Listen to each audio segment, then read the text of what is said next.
Hanumanning avlodlari deb ataydilar. Savol ularni toping, vaqt ketdi.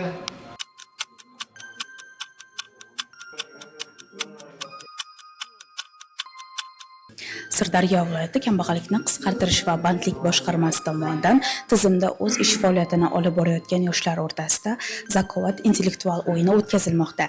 Demak, tadbir jarayonlarini e'tiboringizga havola etamiz. Qadrdon bilimdonlarimiz, mana bugun biz boshqarmada zakovat o'yinini tashkil qildik. Tajriba almashdi, mana bu yerda jamoa bo'lib ishlashdi. Yana bir marta qayta esladik ularni. Tezkor qarorlar qabul qilishda menimcha bu yerda juda bahsli o'yinlar ishtiroklaringiz uchun hammaga katta rahmat. 3-o'rinni egallagan Sardoba jamoasini sardori chiqsin.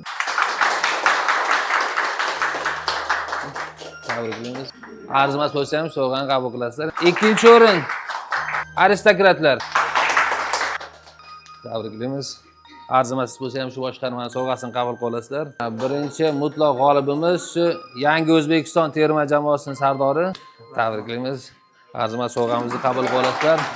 Davlatimiz rahbari tashabbuslari bilan har payshanba kuni rahbar va yoshlar uchrashuvi kuni belgilangan. Shu munosabat bilan Sirdaryo viloyat kambag'allikni qisqartirish bandlik boshqarmasining tuman shahar bo'limi xodimlari o'rtasida zakovat intellektual o'yini tashkil etildi.